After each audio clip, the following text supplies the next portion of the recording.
Welcome to What's Really Going On. Today, we're skipping the minor league anxieties, your bills, your job, that awkward thing you said 5 years ago, and we're going straight for the championship round of existential dread. We are indeed. We're going to be exploring let's call it a rather challenging I perspective. think challenging is a mild way to put it.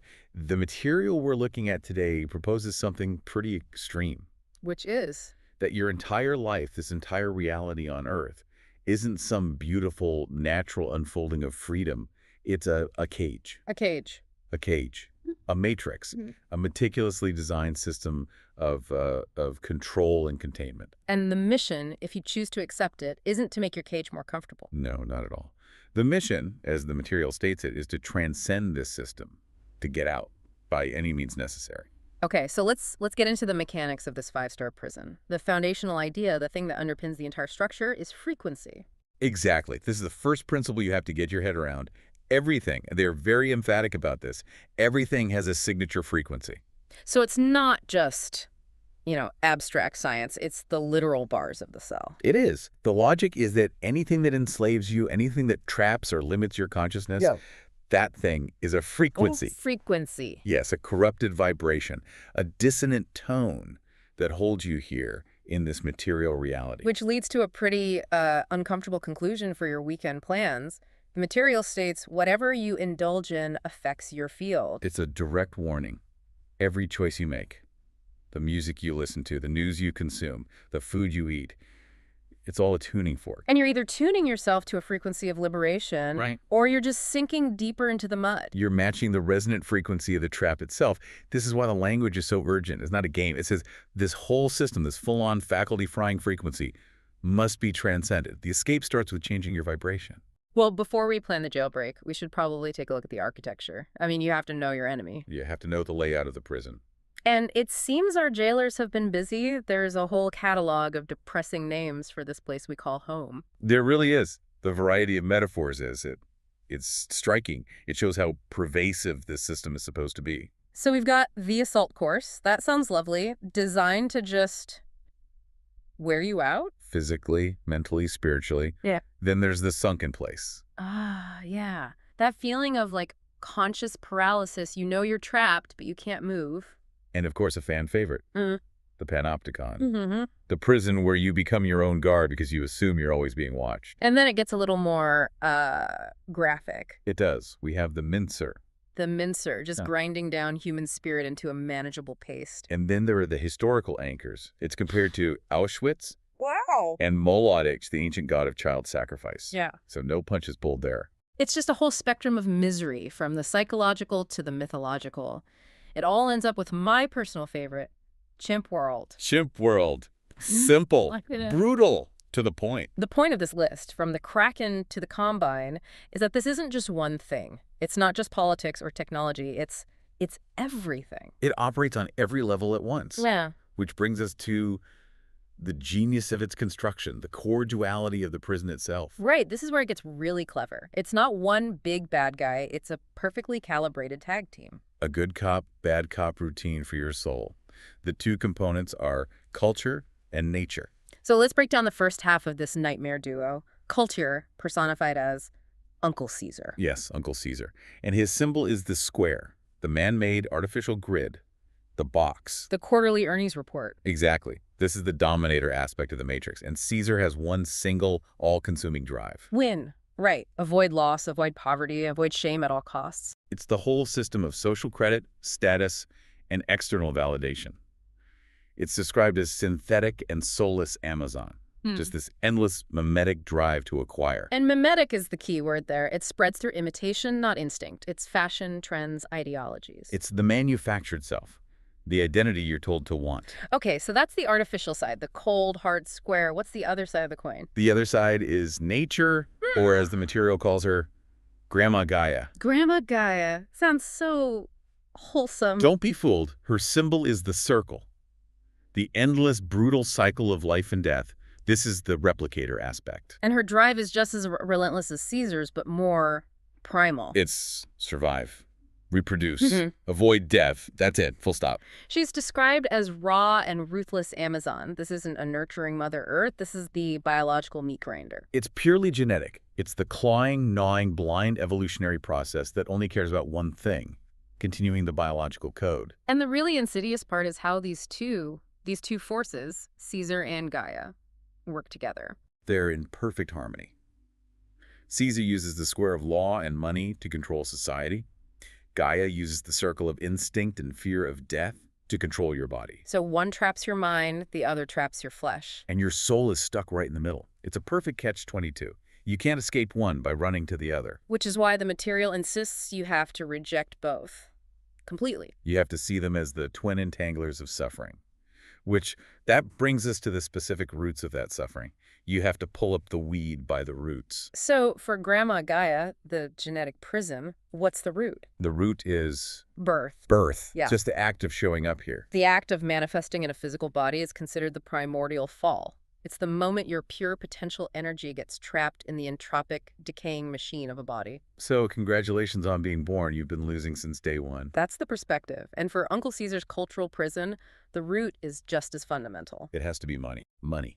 The ultimate tool of the dominator. It creates the entire system of value, debt, poverty, and shame that keeps the whole square structure in place. So if you actually want liberation, if that is the aim, you have to, in their words, AXE both. You have to reject the biological imperative and the economic one. It's a profoundly anti-life philosophy, really. It has to be. And that leads to the next cheerful assessment of your chances in this place. Yes. The material is very, very clear on this point. The game is rigged. The dice are loaded. The dealer is on the house's payroll. And not only can you not win, but any move you make that isn't directly aimed at escape is, by definition, a losing move. And we should be clear about what sin means here. It's not about moral judgment. It's the original Greek meaning hamartia. To miss the mark. Exactly. The mark is escape, liberation. So every action that keeps you invested in the game chasing money, chasing status, even just surviving, is a miss. It's a step in the wrong direction. And this utility extends to the most basic thing we do, eating. Ah, yes. The dietary defeat. I love this. No matter what you eat, it's a dietary defeat. Nothing's without taint. It's brilliant in its cynicism. You can be the most righteous, organic, vegan, locally sourced, ethically pure consumer on the planet. You're still consuming life. You're still participating in Gaia's ruthless cycle.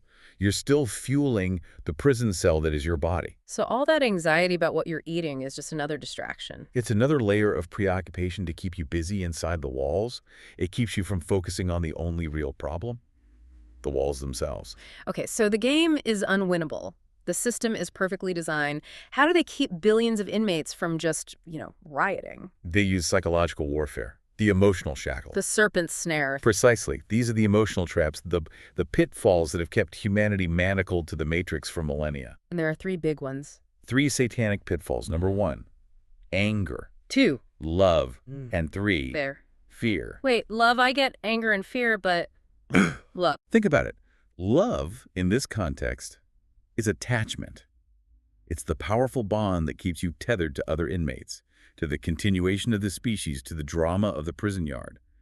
It's a beautiful snare, but a snare nonetheless. So anger, love, and fear. These are the levers. They are. And they're all connected to the prime directive from Grandma Gaia, the instinct for survival, specifically thanatophobia. The fear of death. The fear of annihilation. That deep primal terror is the engine that drives everything else.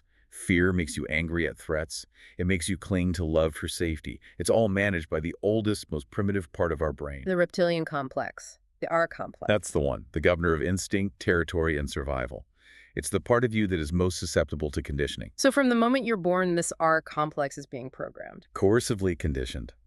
The child learns immediately what it needs to do to survive, to get love, to avoid pain.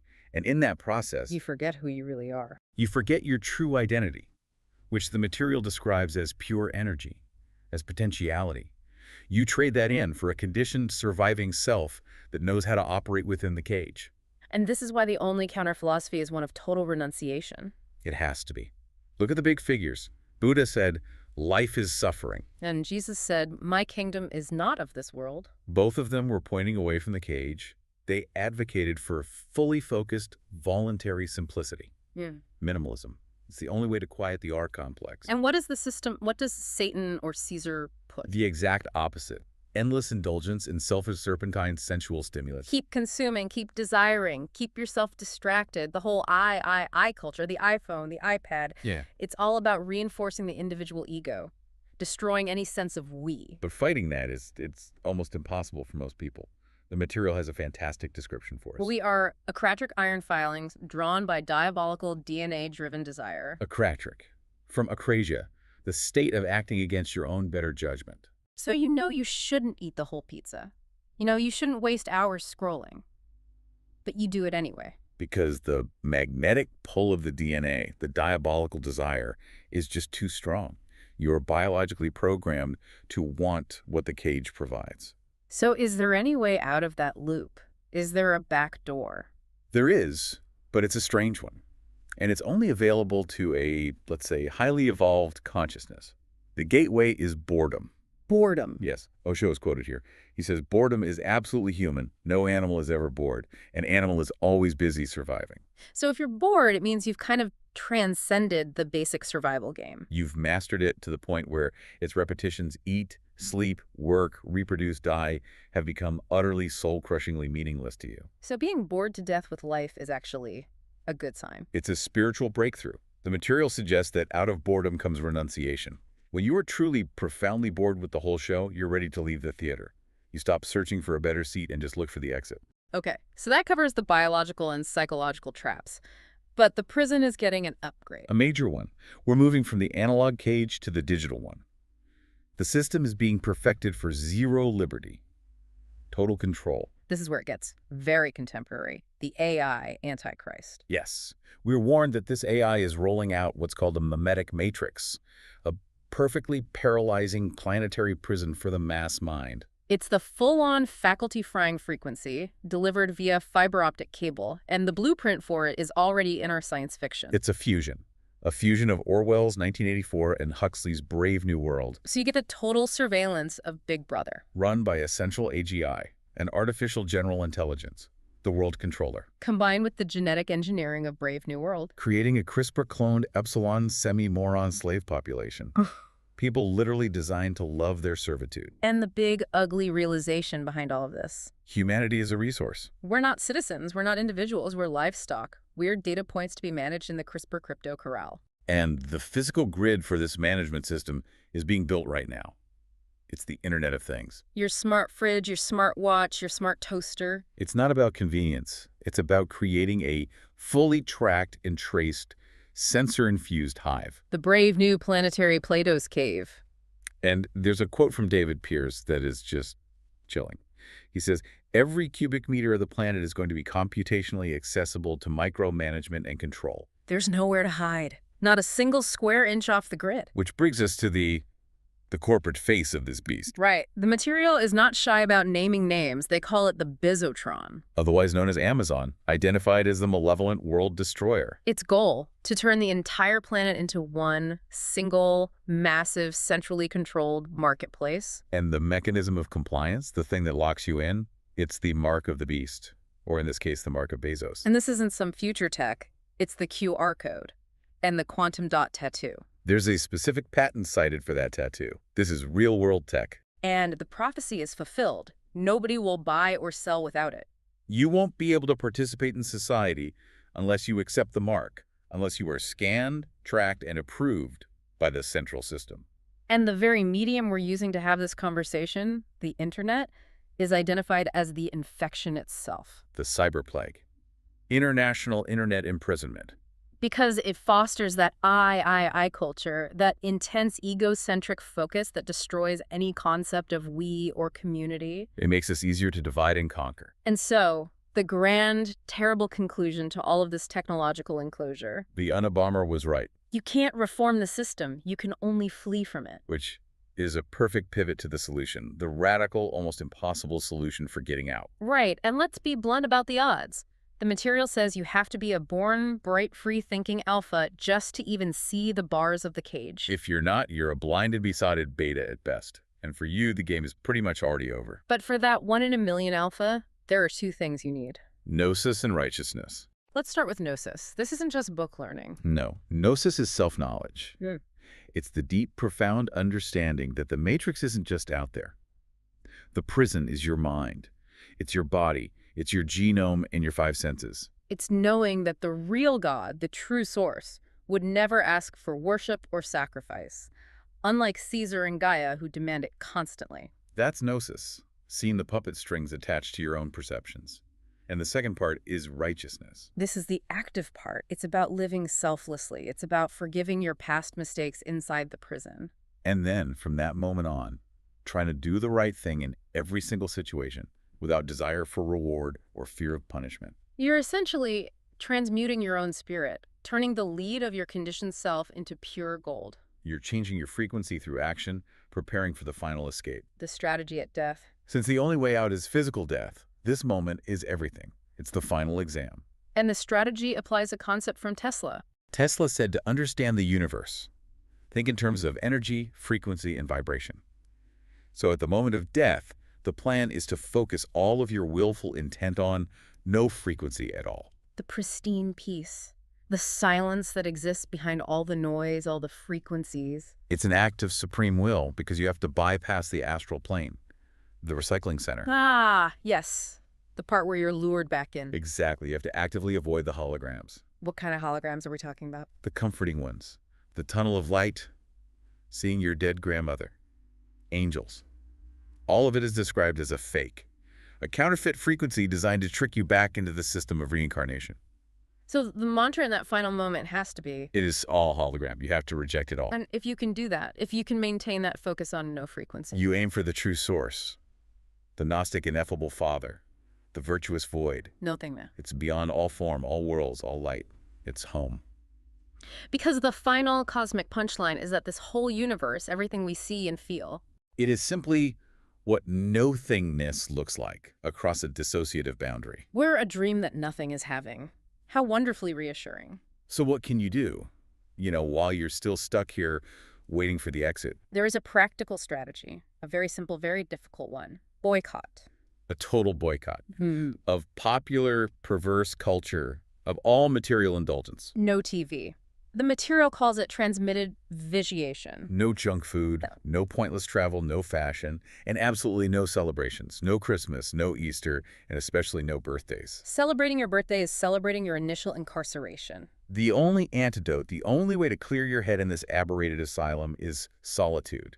A simple, quiet, unrecorded life. But that's a lonely path, which brings us to the NPC problem. The non-player character problem. The tragic truth from Morpheus. Most people are not ready to be unplugged. And worse than that. They will fight to protect the system. They are so dependent on it, so inured to it, that they'll fight to stay safe within the cave. They're biorobots who love their servitude. Which leads to the most brutal realization of all. The Matrix is the genome. That system, life is our enemy. You're not fighting some external force. You're fighting your own DNA. And the odds of winning that fight are astronomical. The calculation given is that only 1 in 10 million escaped the cave. This isn't a weekend workshop. It's a colossal 24/7, 365 task struggle jihad. The pull of the system, the animal magnetism, is almost infinitely strong. That's why almost everyone fails. So the final inescapable conclusion. The only way out is death. And you only get out when you is out. When you have become nothing. No identity, no desire, no frequency, nothing. So let's just do a quick, cheerful recap of what we've learned. Your life is a frequency-based prison run by a tag team of cultural shame and genetic compulsion. This prison is being upgraded into a total surveillance digital panopticon by, among others, the richest guy in the world. Your only hope of escape is to become a 1 in 10 million spiritual alpha. Boycott everything that brings you the slightest bit of pleasure or comfort. And then, at the moment of your death, reject all visions of heaven and your dead relatives in favor of becoming, quite literally, nothing. Simple enough. Which brings us to a final thought for you to chew on. The core idea here is that birth is the fall of mankind. The survival instinct itself is the enemy, the serpent that keeps you bound here. So if the very engine that keeps you alive is the lock on your cell door, what is the first practical, real-world step a person has to take to begin defying their own fundamental programming? The programming that screams at you to survive, to love, to succeed. Think about that. What does it actually mean to stop wanting? Ponder that before you instinctively reach for your phone. Now, if this whole conversation hasn't completely collapsed your will to live and reduced you to a puddle of existential despair, maybe you could do us a small favor. Hit the like button, subscribe, ring that obnoxious little bell because what's one more notification in the digital cage, right? And leave a comment below. Let us know which of the three snares, anger, love, or fear, has its hooks in you the deepest right now. We read them all, and so does the World Controller. Remember, tune to truth the forever frequency. Until next time on What's Really Going On.